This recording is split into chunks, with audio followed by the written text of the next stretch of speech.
Hi, everyone. Good afternoon, and welcome to Refresh.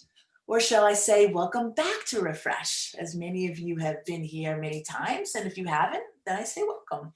And you know, this is our time to connect, to be inspired, to learn something, and ultimately feel a bit better for this time spent together. And that is truly what Generation W is all about. So I'm grateful for all of you, wherever you are. I suppose it is the usness, really, that I so appreciate. And I am so pleased and want to say thank you to have heard from so many of you who wanted to share just how meaningful this Wednesday at noon is in your lives. And I'm still looking for Joy Kurtz because she's not up here yet, and she's usually one of the first. The messages of COVID have become more resonant every day as this virus continues to roar. In, I guess, the 3 to 4 weeks that we have not been together, who would have thought that as we dial down our lives, prepare to celebrate a more muted holiday season, and ready for 20 to become 21 with excitement, expectations for renewal and resolution, that the rush of the world, like a hurricane wind, would be twirling us about so quickly, right? So we have the news of the vaccine, hooray! And then the slowness of the distribution, concerning. Okay. The rise in COVID cases continuing to break records, states shutting down, a new strain out of the UK, far more transmissible, shuts down borders, shuts down countries. The vaccine is here. Yay! And today, Disneyland in LA announced it would become a main distribution site. And I just want to say this, I would take a vaccine from Mickey and Minnie all day long. Then it's the certification of the Electoral College, a day in any other election year. I mean, what do you think? I think it probably gather virtually no interest, and all of a sudden it's this incredible flashpoint. The Capitol is invaded. People are hurt. They're killed. They die. Who is America? And I see people taking to the airwaves, whatever social media that they can allow their voices to be heard, and I hear, this is not America. And I say, is it? And that's not the conversation for today, so don't worry about that. Other than what I was hoping for and perhaps expecting was this kind of nice, slow slide coming out of a mellow holiday into a year that will ultimately turn the corner. And I do fundamentally believe that we will turn the corner. I can see it. There is a light at the end of the tunnel. And I love what Tom Friedman said in the New York Times, and there's not a train coming at us. It's okay. We're going to get through. And I guess what I'm so amazed at is I'm already ultimately exhausted. I am mentally exhausted. So with that, welcome to Refresh, because that's what today is for, and today's conversation and guests. Because you see, when all else fails, we all need a good wine. Now, yes, there's the WHINE wine, and perhaps that was my little wine. But today is a great story about an amazing female entrepreneur, Jill Osur, who has always been sensitive to the social pressures and messages that have swirled around her. And she's always taken it upon herself to answer them with intent and action. Jill is the founder of Teneral Cellars wines. And for anyone who's watched Refreshed, you will know that Teneral has been one of our partners. We've been happy to support their launch and make everyone aware of who they are, as it is a women-owned, women-run, women-focused company. And what's even more beautiful about her mission is that 10% of all profits go to organizations committed to women's empowerment. Right now, we are fortunate to have been selected. Generation W is, I guess, her second organization that's been selected to receive 10% of all profits. So listen, I just want to say, I'll do it at the beginning, I'll do it at the end. Any of you enjoy good wine, know that you can sip with the purpose, and to the end of January, part of that purpose will be sharing some of those proceeds with this work, including this show, Refresh. So Jill Osur, it's been a whirlwind. I want to just say that I got your first call and said, hey, I'm thinking about this, I'm interested in doing this, and now, wow, look at you, girl. Welcome to Refresh. Thank you, Donna. I'm really happy to be here. And actually, we're going to be supporting you probably through the middle of February, because our first club releases, it won't be till the end of February. So all, $10 from every 3-pack through that release, like third week in February, will all go to Generation W. Wow, we're starting off with really great news. It's a headline. Everybody tell all your friends. I think a lot of people actually ordered over the holidays, which must have been really nice. But let's start from the beginning with you. Let's talk a little bit about Teneral Cellars, and then we'll go back. Yeah. What gave you this idea? Have you been a wine connoisseur? Were you a wino when you were a little girl? I mean, what's the story here? Well, I've always loved wine, so I've definitely been a passionate fan of wine. And I think that the real thing I love about wine, as so many other women do, is that wine is a great connector, right? I mean, there's that saying that no great conversation ever started over a salad, right? It's usually when you pop open a great bottle of wine. And I've been in the wine industry for a while, but for me, it really, I was feeling like I was leaving the best part of me at the door on most days. And with COVID happening, with the murder of George Floyd and the resurgence of Black Lives Matter, it just made me look, have an introspective look at myself and said, you know, with as a leader in the wine industry, what am I doing to be part of the solution? And what was kind of scary when I did that sort of internal audit and looking at a lot of things was to find out that there are only 10% female winemakers in the United States. There's 0.1% Black winemakers, men and women. And then while there are women in tasting rooms and there are women who may with their partner or spouse buy a tasting room, when it comes to the wine industry, there are very few women in leadership positions. Yet 67% of all wine purchased is purchased by women, and the industry doesn't reflect its largest customer. So I realized that, you know, whether it's my experience, you know, in Women Presidents Organization and how women lead different and kind of bring their heart to the table, but I've always been a firm believer, and probably from being an athlete all my life and being around having diverse teammates with diverse experiences. I wholeheartedly know that if you have a team with a diversity of experiences and voices, not only will you better reflect what our country looks like, but you'll be a better company. And there's a lot of data that shows that companies that focus on diversity and inclusion tend to have more profitable bottom line. So for me, it was time to go out on my own, because I'm in this other group I'm involved with as an owner. There's a lot of, you know, great men, but it wasn't my voice that was coming through. So I realized that it was time to create a company that was women owned and women run, that we focus on equity and inclusion, that we have, you know, 3 core pillars. One is where we want to elevate women in the wine industry, because we're going through our own Me Too movement right now in the wine industry. 2 is we really want to create sustainably farmed and produced wine, so that we're elevating the wine experience, that we are that trusted source, and that you know that every time you make a purchase, it's with purpose. Because the 3rd piece is that we do support charities and organizations that empower and lift up women, and but also include things like climate, racial and social justice, and social change. But we are all digital. We don't have a there. So what's fun for us is that we can reach women all over this country. We have a wine club called The Swarm, which is really more of a movement, so that every purchase you make, you're making it with purpose. And it's really so that we can create this this community, this movement where people sit, create, and act with purpose. And so we launched on October 1st, and it's been great. But we do want people to have tough conversations, Donna. I mean, with the charities involved, the whole point is that when you get your box and you open it up, that we are giving you things to talk about, and so that when you gather with your sisters and your mother and your aunts and your friends, that we can really put into action some steps that will make the world a better place. Well, we're all about making the world a better place, and there's so much in what you say, but let me just say to some of our Facebook friends we want to say hello to. Hello, Stephanie, Irene, love you, so glad you can join us today. Erin, welcome back from the West Coast, and Barry, also from the West Coast. Wendy Warnock Spellers, Carla, Mary Lee, Louise, it's all fantastic. Listen, we've got a swarm on today for sure. Yes. We do, Jill. We have a swarm. But you know, it's interesting. I want to spend a little time. I think in my opening wine, which many people might have missed, I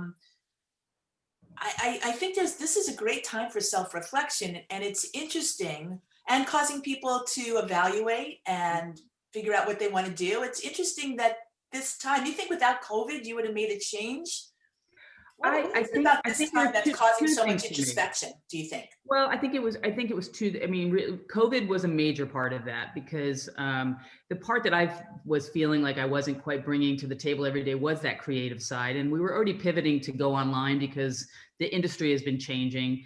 But COVID was one definitely because the tasting rooms have been shut down. The whole wine industry was changing, but it really was then sort of this resurgence of Black Lives Matter and really starting to have honest, truthful conversations around equity. Right. And so that then really made me look inward. And so it really was the combination of the two. I mean, it's amazing when you're stuck in your home for a while and you have to think, you're with yourself, me, myself, and I, right? I have to start thinking about, what am I doing? And so it was the kick in the pants that I needed. What was interesting for me, the second I made that determination, it was like the creative juices just started flowing and literally, came up with the logo, the name, the concept, all of that in just a few short months. But what I've realized is as I reached out to a lot of amazing women that I'm connected to, and that everyone was feeling the same, feeling some disconnect with, I love what I do, but I need a little more meaning in my life. I love what I do, but I wish that, there was more women in what I do. And so, and the majority of seats in wine programs are filled by women. Yet, why is it that winemakers then are only 10% female? And why is that, by the way? Let's not pass over this.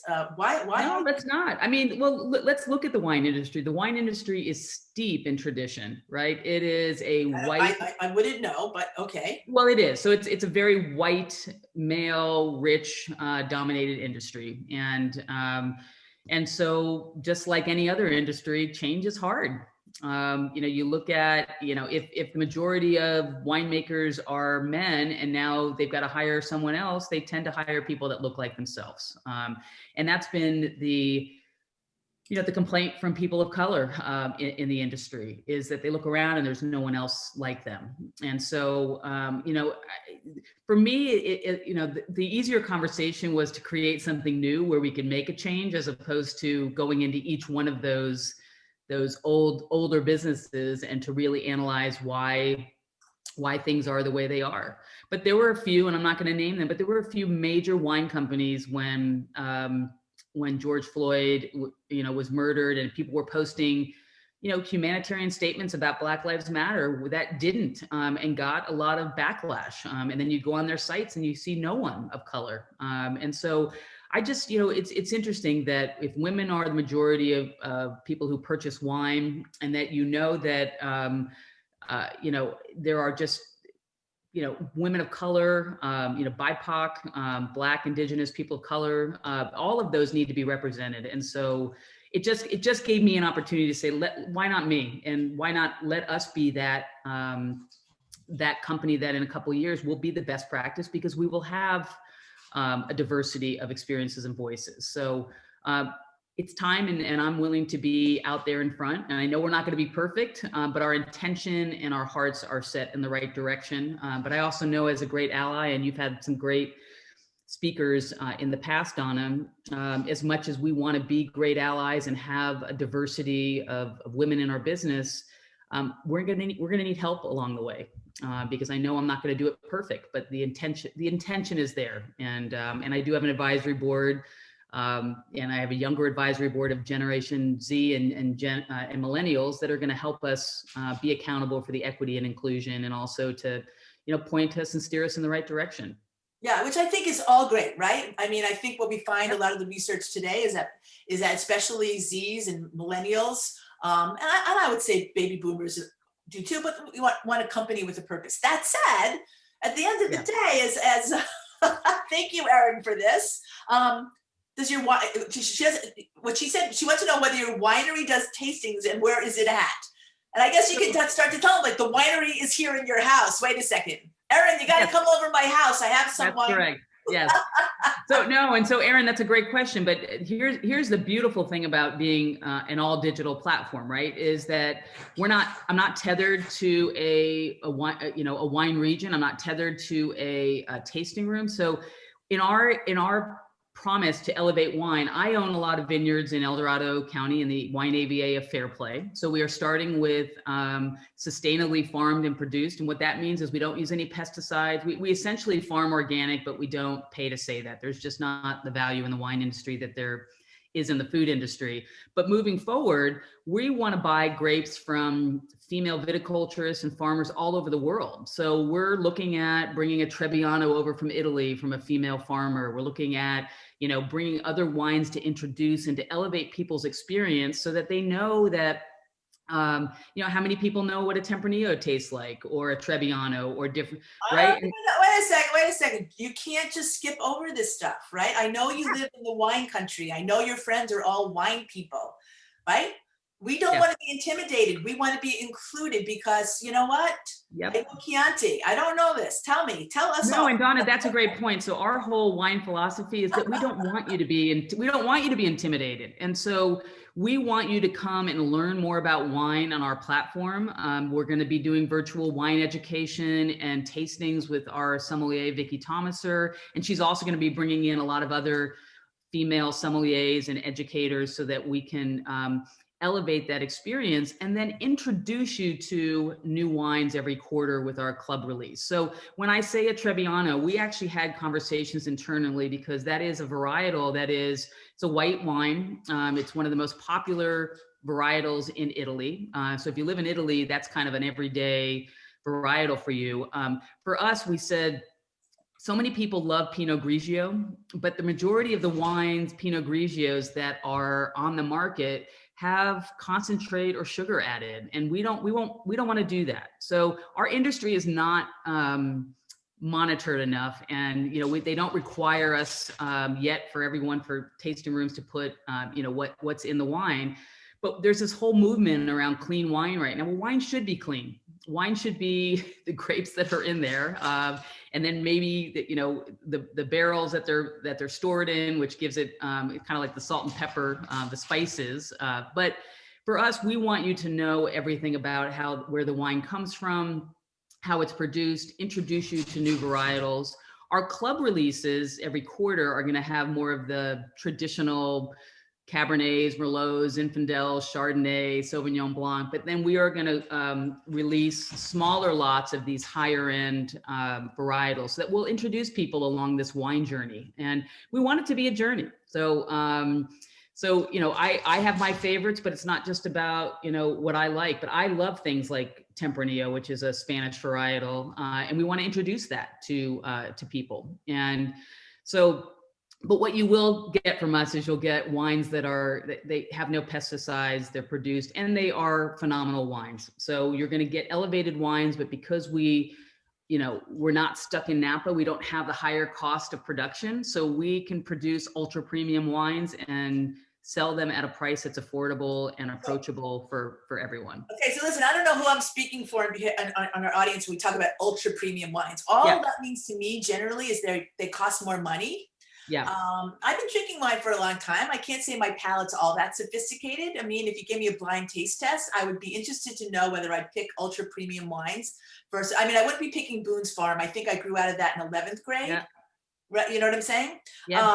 And I'd like to say I've tasted beautiful wines lately that I've really enjoyed, but I'm just saying that there is so much, and I've spent a bunch of time in Napa at least once a year, and I love the aesthetic, all that goes around it. But when you strip that away, which you've done, right? Yeah. Is a good wine, how do you find a good wine other than it's a wine you like?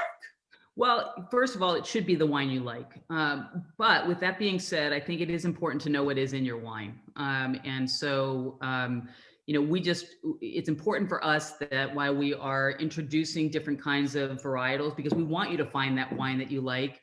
That's the only important thing, Donna. But a lot of people say they have, they get wine headaches and, all of that. A lot of that, the data shows it's actually not the sulfates in it or the histamines. A lot of that comes from people adding sugar in the wines. It's just important to know where your wine source comes from. And so we love that. We love that.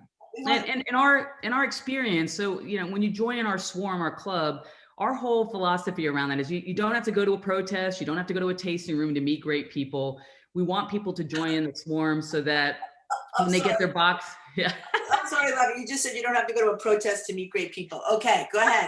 I did hear Well, a that. good protest for good things. I mean, well, because, I think people that are like-minded in our community want to make a difference. And so we want every box that comes to have a great virtual experience, whether it's virtual cooking classes with recipes that pair with the wines, to wine education series, to introducing you to new female artists. So Carsey Blanton, who is an absolute social activist and a great musician, she's going to be doing a concert for us, for our swarm members, for our first club release late in February, where we honor Ruth Bader Ginsburg, and we have female artists that have done each of the labels. So we have a Descent label, we have a Notorious label, we have a Preem label. And then we have if you're a club member, then we have smaller lots. As I mentioned earlier, we have a Pinot Noir from Santa Lucia Highlands that we are releasing just for club members. So, and this is to answer your ultra premium. So there are certain regions that are better known in the world, like Santa Lucia Highlands. And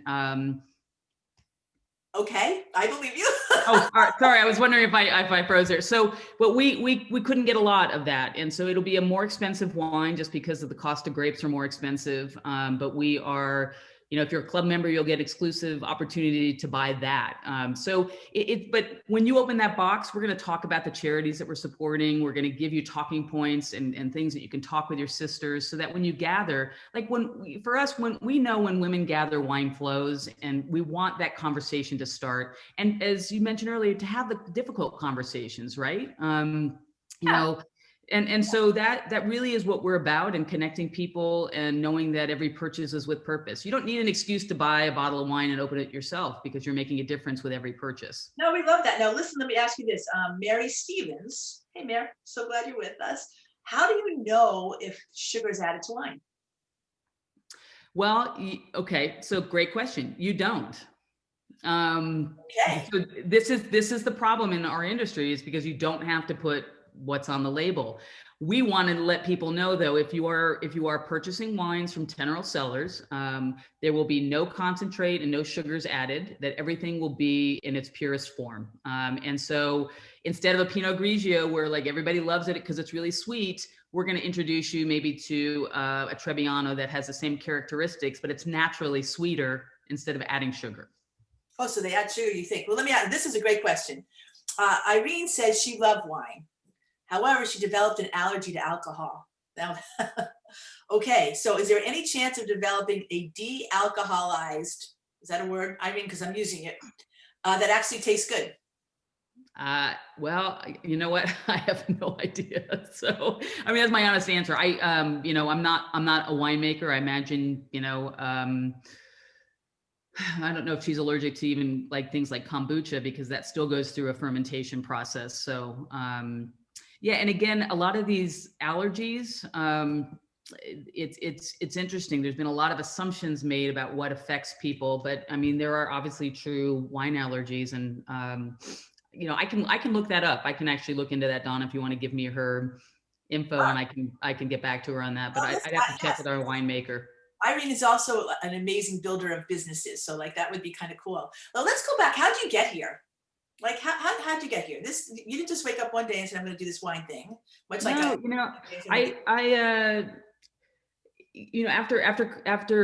playing softball at Cal, I was a collegiate athlete. I got into politics, and there was wine at a lot of events. And I actually was introduced to Ellen Tauscher, who became a Congresswoman and Undersecretary of State for Defense. And she, after I had my first child, I went to ask her if she would support a business that I wanted to start, and she recruited me instead. And she would drink Gurgitch Hill Chardonnay, which is very expensive Napa Chard, for her everyday wine. And so I really fell in love with wine and just the experience of learning where it came from, the history of wine.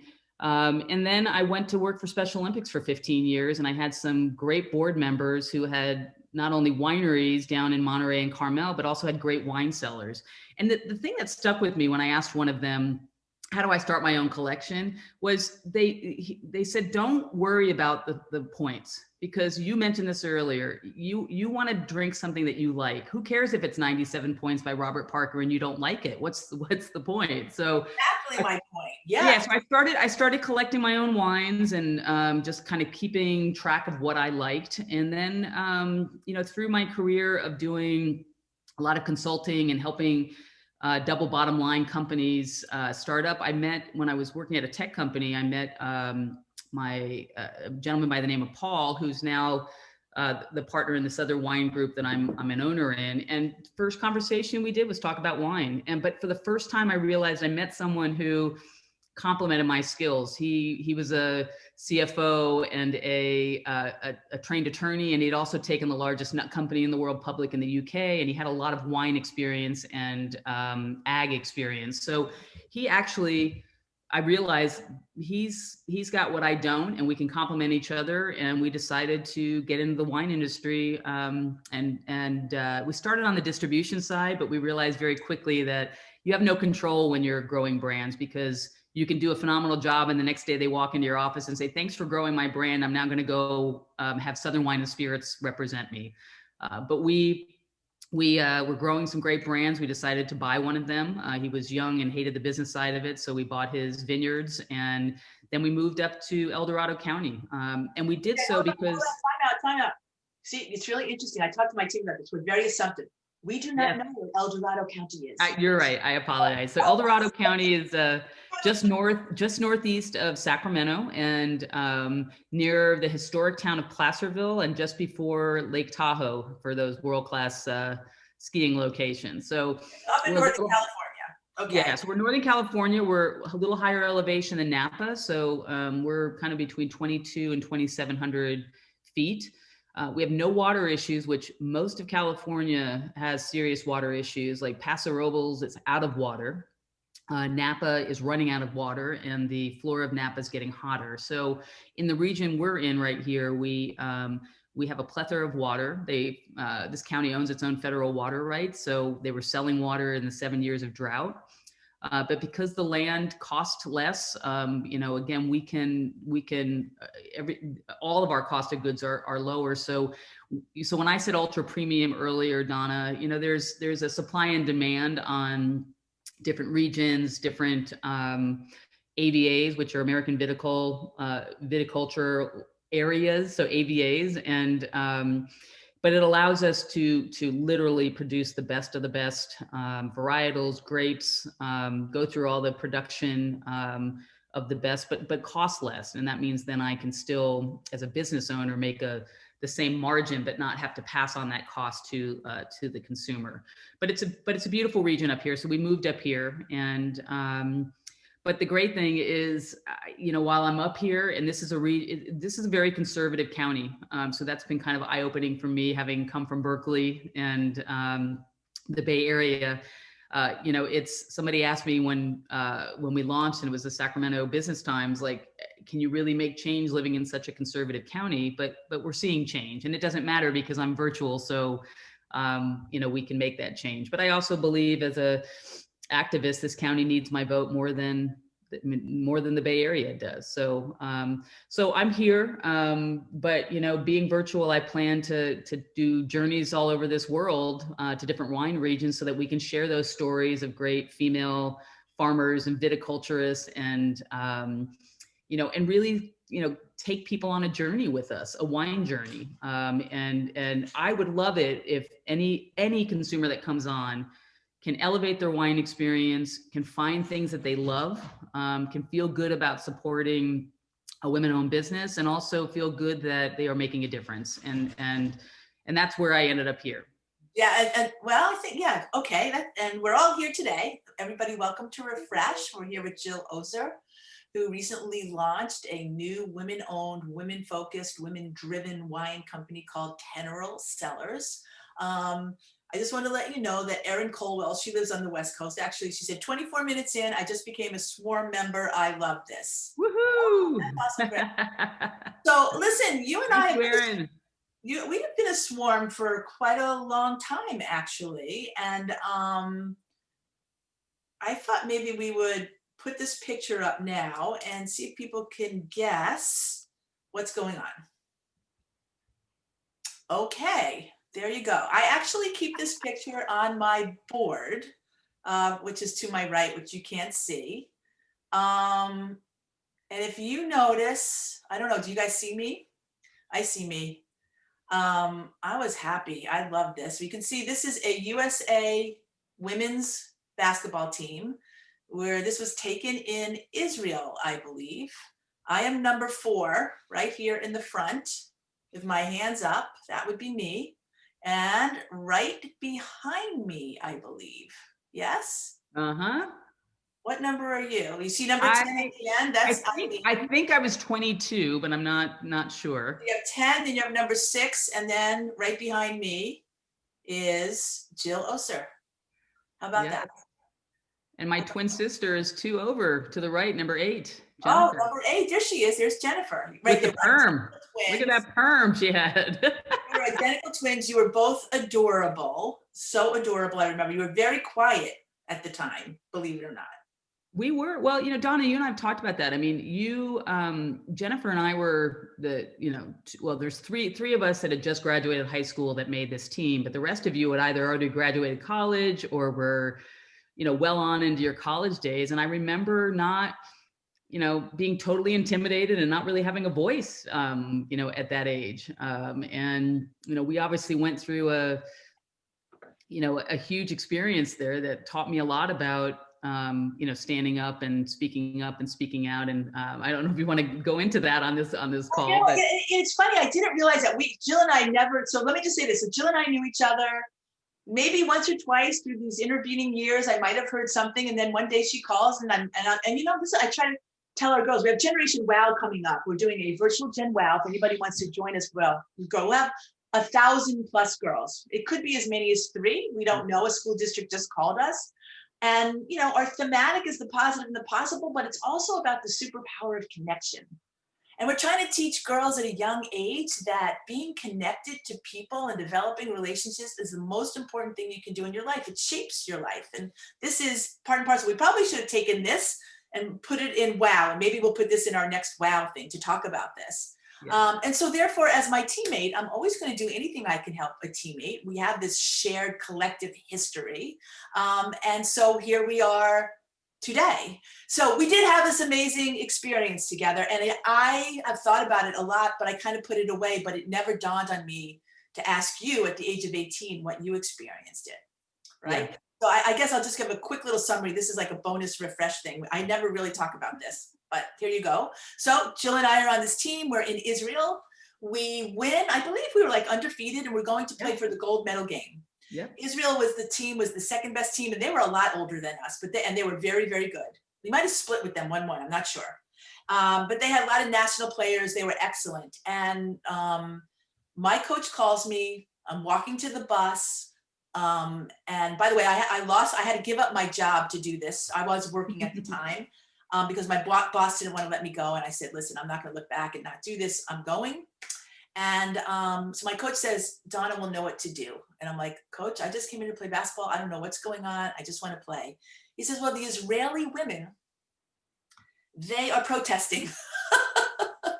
They are refusing to play because our gold medal game was moved to a gym in some little local community, and the men's gold medal game is playing in the Ramat Gan, the big stadium. So, here it would be equivalent to, let's say, the Veterans Auditorium. So what do you want to do? And I'm like, wow, right? All of our parents, my parents spent like tons of money to come see play. We have what are we going to do? And so we get on the bus. And I'm just curious how Jill experiences, because I remember in today, I can even feel the clock ticking because we had 30 minutes to decide, right? Yeah. So you can pick it up there. Well, it's interesting because I remember them coming on the bus saying, it's funny, my memory, I thought it was 60, but it's probably, you would 30 minutes to decide. And you were team captain. So you and a couple of other players were in the back of the bus. I remember sitting in the front. I love the back of the bus for whatever reason, but that's probably true. But it's funny. I remember sitting closer to the front of the bus, again, not really having my voice at that time. And what do we do? And I remember hearing them, if we step into the gym, we would receive the gold medal. If we don't, no one will. and we made that decision. And I think when I called you, we made the decision not to go in. So no one got a gold medal. They canceled basketball for a couple of, They punished us. Yeah, I mean, but Donna, what struck me when you and I were talking about that was, I thought the experience was always a bittersweet experience because we've never really had closure on that. And you shared with me an experience when somebody came and tapped you on the shoulder at a Wnba game, which I think has changed everything for me. And so I'm going to toss it back to you because I think you need to tell that story, but it's also why I think we need to get all of our teammates back on a call and maybe do something about this, because that was a monumentous day, and we made a difference in the lives of the Israeli players. Well, I think at the point in the time was, what is the good of a gold medal if it comes at the expense of somebody's well-being? Right. Guys, I can't tell you how long ago I don't really want to tell you how long ago, but it's over 30 years ago this happened. This was before, like, women and sports and like none of this was there, right? So therefore, that was the decision. Like, I would love a gold medal, but at whose expense? What's the jewels? What's the medal worth if it doesn't mean anything, right? We step on a court, we get a medal, and these women are telling us that this matters to them. So we decided that we would not step on the court. And I guess part of the end of the story, there's more pieces, but 25 years later, I am now the president of the WNBA. I go to Madison Square Garden as often as I can for as many of the New York Liberty games as I can, and I entertain guests, and I love it, and it's great. And a woman does not tap me on the shoulder, and she says, she has a beautiful accent, and I recognize that it's an Israeli accent. And she says, "Donna, you may not remember me, but I will always remember you. What you did, we will never forget." And it was all of us what we did. What we did. And so that was incredibly meaningful. And because I was so wrapped up in doing what I was, I never really took the time to step out and appreciate that moment as well. And a lot of those women are still in Israel. Many of them actually are part of the women's professional league, which is very vibrant in Israel, as well as the men's professional league. So it's kind of interesting. But yes, you form these bonds early in your life. You never know where they're going to take you. Yeah. But somehow, some way, even though when you're that young, to appreciate that they will create connectivity later in your life. And I think that's probably part of your swarm, right? Your swarm. Well, part of the swarm, it's also, I think for me, I mean, I look at my eclectic journey and really the entire time I was trying to find this. And I think what's important for women entrepreneurs and women leaders is to really, take a step back and think about, are you doing what you love and loving what you do? But even more importantly than that, is it giving you what you need to be filled up inside, right? Is it helping you to, to achieve your life's purpose, and your passion. And, for me, it has always been about connecting, Donna, as a basketball team player, as a softball catcher, with an entire team. It's kind of like what the swarm is for, for our organization. And the swarm. No, I'm going to just jump in here because, again, I'm being an assumptive. Like Judith Keating, welcome. She's new to this. She thinks she doesn't know what the swarm is. And you know what? When you explain the swarm, I didn't get it either. It's related to dragonflies. And so the dragonfly. Yeah, well, you might want to like just roll that. I'm going to do that. Yeah. So I had a fascination with dragonflies since I was a little girl, and I have a daughter who's 28, and she and I would, growing up, we would watch Gilmore Girls at nauseum. I know you're all thinking the same thing I am. How does she have a daughter? She's 28. I do though, and she is amazing. She is going to change the world through helping women in health. So she's at Emory getting her graduate degree right now for being a nurse practitioner and a midwife, which is great. But as I got older, dragonflies had a different meaning for me. And as I got more in touch with my spirituality, the dragonfly really reminds me to be the light. It is all about transformation. And so I wanted to use the dragonfly. And because we're a digital brand and we can tell the story online of who we are, as opposed to being on a grocery shelf where you see it and you don't know, Teneral, the definition of Teneral is when a dragonfly comes out of its cast. It's at its most vulnerable state. Its wings are colorless. It can't fly. But within a few days, its wings get its full color. They spread their wings and they can take off with this amazing power and grace. And so I said, well, look, it's kind of chunky. Let's create our own definition. So Teneral for me is claiming the power within to transform the world with grit and grace, always being, always becoming. And that always being, always becoming is that transformation. I'm going to be a better version of myself today than yesterday, and a better version of myself tomorrow than today. So what's a group of dragonflies? It's a swarm. And, when in my mind, there's nothing that a group of women cannot achieve when they set their mind to a goal. I am a firm believer that if women did a better job of supporting other women, we would change the world and we would lead the world tomorrow. And I remember interviewing Mona Pasquill, who was the first lieutenant governor of California, female, and she said, when women have to make tough decisions, at least everyone has food on the table. And I think that for me with the swarm, it's you can be the swarm yourself and make a difference. But collectively, if we create this movement, yes, you're going to get great wine and you're going to have great recipes and great virtual experiences.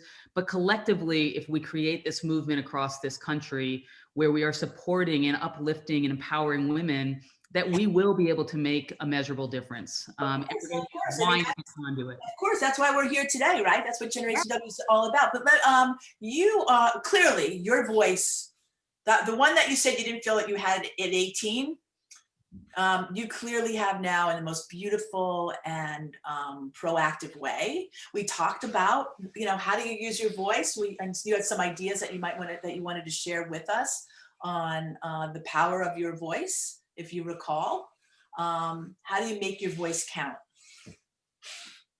Yeah, and I think it's time that women stand up, speak and speak out. And so I really invite anyone listening. And again, our platform is not just for women. There are plenty of men that support our mission and that support women. If we're going to have more seats at the table, we're going to need men to be great allies with us and to support that. But it's time that we start speaking up and that we have maybe a little thicker skin, that it's okay, even if we're called angry women, that we speak with our passion and our purpose. But, growing up being Jewish, it's a big part for me, the Tikkun Olam. It's repairing the world and it's leaving the world a better place than I found it. And it does take courage. I mean, we're having this conversation nationally right now, right? About where is the courage of people to stand up and to speak up and to do the right thing. But it is about aligning yourself with your purpose and your passion. So I really am hoping that people not only just buy the wine, but they contribute with, speaking up for what's important, with sharing things so that we can get more people involved to do the right thing. But speak from your heart. That's, I do this every day. And sometimes, I probably need a filter sometimes, Donna, but if people that know me, I know that I do speak from my heart. And I'm okay if there's going to be some punches that I'm going to receive along the way. And as I mentioned earlier, I've told a lot of people on our advisory board, on our younger advisory board that have women of color and a diversity of groups. I'm not perfect, but we are, we're courageous enough to do this company. And I've asked people to hold me accountable for, having a more equitable team and a diverse team. And I'm going to need support along the way. I mean, that's the truth. If we're going to do this right, and we're going to talk about things that are uncomfortable, and we're going to ask people to not just drink wine, but also maybe take a step or 2 steps or 3 steps so that we can, empower and lift up women. But every woman that's listening that is empowered, it's important that you go turn around and empower someone else. And that's part of what we're trying to do. And I think we do really appreciate that message for sure. I mean, Katoya Wilkins does that, and Rachel Weiler Fortune, she's on, and Dora Leese. I mean, I think there's a lot of women that do that, but when faced with that ultimate decision, that moment when you have to move forward, let's go back to where we started, right? We have an industry, and there's many of them, but we're talking about the wine industry today. I was struck by the numbers. 10% of women, 10% of winemakers are women, just 10%. 0.01% are people of color. Yeah, men and Right. women. Yes. All right. And we know that women are the purchasers. They are that in every industry. I had this discussion yesterday with healthcare. How do you break in? Yes, women of privilege, white women put their arms out and say, okay, we want to help bring you in. How do you get founded? How does somebody find you? How do you, against all odds, and it takes courage. It takes courage. And I think women who operate in those spaces every single day, it takes a lot of energy. Well, it does. Look, I wouldn't be in a position where I am if there weren't other women before me that have, that have taken all the punches and the hits in the wine industry. I mean, there are, since, 2020 and COVID, there's new organizations like Wnba that are giving scholarships for women of color and, trying to elevate more, women in the industry. So there are so many women that have already done the groundwork, but female sommeliers make 70 cents on the dollar to their male counterparts.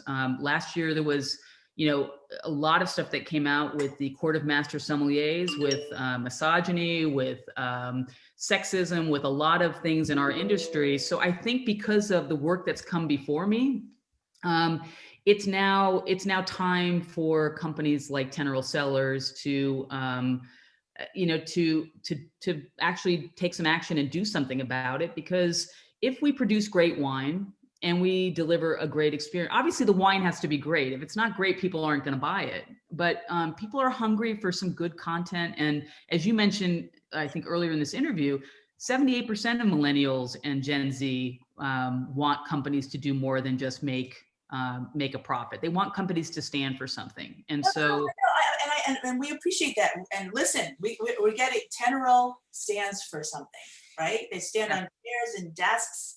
But I think you've given us some time here to reflect just on the bigger issues and how we relate to them, but individually and collectively. I don't know Judith, but I do now, and I know some of the people who have tuned in, and I'm just trying to sense what they might be thinking or could even offer in terms of this conversation, right? Because yet one more industry where women are not welcome. Yeah. And you're trying to change that, understand that. So if you want to be in a space when you're not welcome, what are the best things that can be done? Lift somebody else up if you are in that space. That makes sense as well. Create change from within, right? I'm just trying to think it through, because this is very germane to the business you're in today, but it's pretty universal.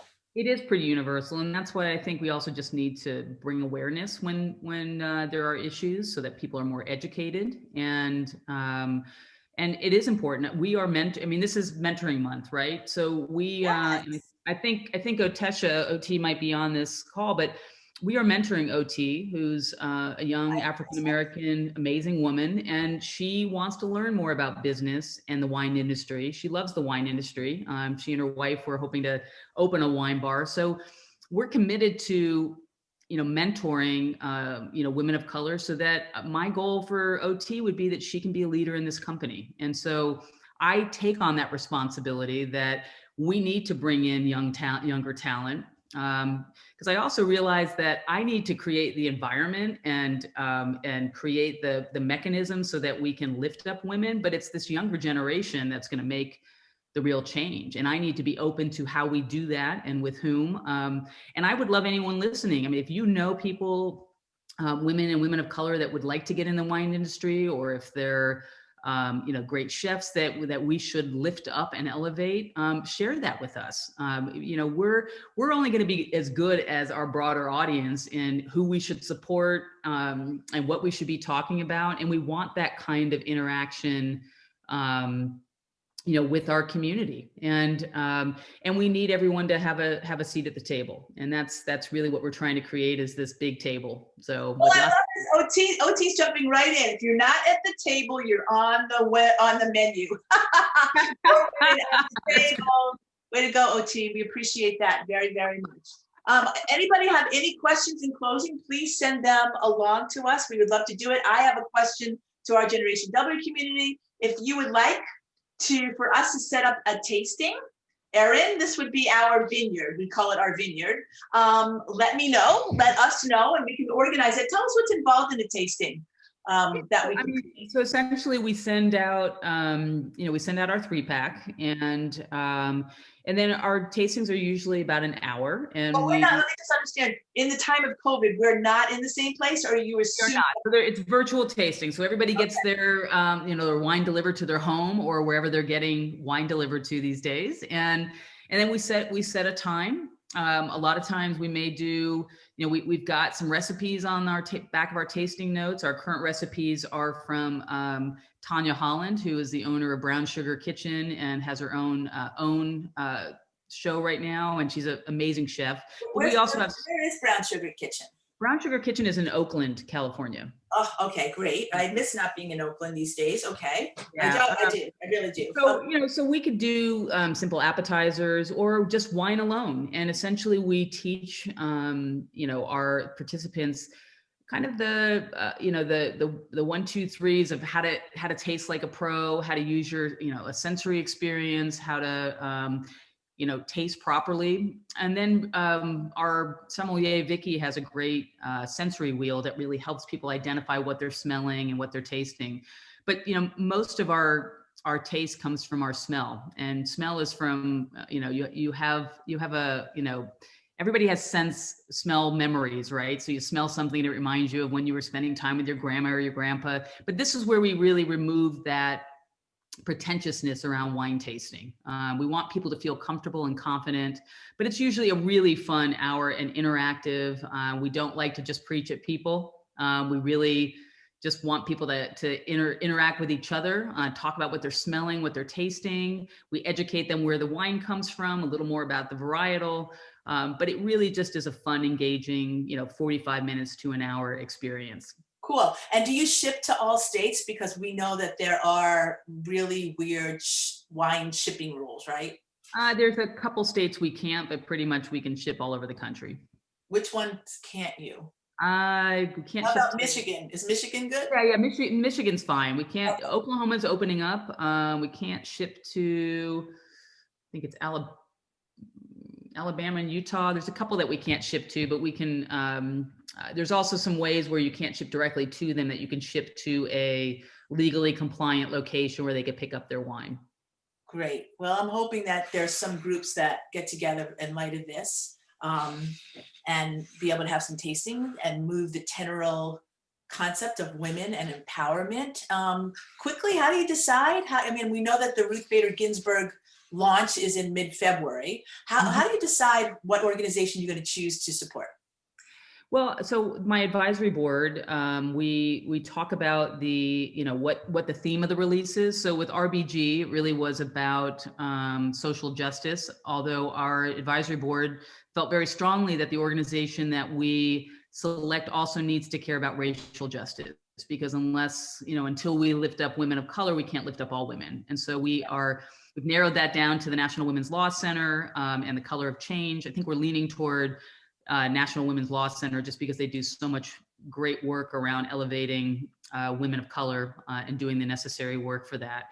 And so the advisory board really has the final say on that and really helps suggest that. However, we bring potential causes to the advisory board. So if people have great charities that they think we should support, we'd love to know about them. It's important that we also vet the charity to make sure that if we make a donation, that is going to program and not going, and that they're very highly rated, whether by GuideStar or the other organizations that monitor the nonprofit organizations.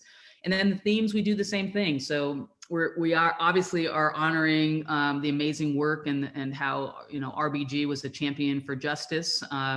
But in future releases, we're going to be looking at themes that empower women, lift up women, and that are also relevant for the time of the year. And that's going to be exciting because, again, that's going to be every quarter you'll get different releases. But you know, what's wonderful about the labels that we're doing this time is all women artists that have designed the labels, and we're really excited to also elevate those female artists so people know more about their work. Okay, so let me just say that people really want to do the tasting. So for all, if people want to do a Gen W tastings, let us know. If not, you can get in touch with Jill. I think that might be a lot of fun. We would do it not at an afternoon, although the way things are going, an afternoon tasting. You're right. But let us know. I want to thank Jill, my teammate, now my swarm mate, and now an inspirational entrepreneur who's really trying to do all that she can to not only elevate women, but to elevate an industry. And listen, I want to let you know we're with you as you are with us. I just want to let everyone know if you want to purchase any wine. It's funny, we don't really do product kind of interviews, Jill. So this is kind of fun for me because Gen W will be the recipient of her generosity through mid-February. So Thank you very much, Jill. And thanks to anybody here who'll be buying 3-packs. I know there's several of you like Joy who's bought many, many 3-packs. And I want to let everyone know that we will return for our full season of Refresh on February 3rd. We thought that next week with the history making inauguration that would happen about this time, that was probably, if you had any viewing time, that's where it would go. So February 3rd, we decided we'll start off February with Refresh. We'll have fantastic guests, and and we'll make sure that we have you on the mailing list. I guess some people might have missed today after the break, and I'm sorry about that. So on February 3rd, we will be back, and I want to thank everyone who is sending us recommendations on guests. I guess that's a wonderful sign of growth, right? People want to join us, and we are happy to meet them and figure out a good conversation that we can craft together. As always, thanks to our producer, Sherry and Jamie. Thank you, Christina, for being part of the production team today, and Tara, and let's see, Ruth and Mariah, and of course, a big thank you for Stacy, who moves on after this week. We're all working on Generation Wow, the experience where we expect thousands of girls to participate on January 26th. We're excited about that. If you know any girls who can use a lift in their spirit and a way to see the world in a broader, more beautiful way, by all means, January 26th, the Generation Wow virtual event. We'd love to invite you to help invite them and get in touch with us so we can get them a personal link. I will tell you, it will be really special, and it'll be kind of a lift that will stay with them throughout the school year. So we see you on February 3rd. Please stay safe, stay healthy. Thank you, Jill. Thank you. Cheers. Bye, everyone.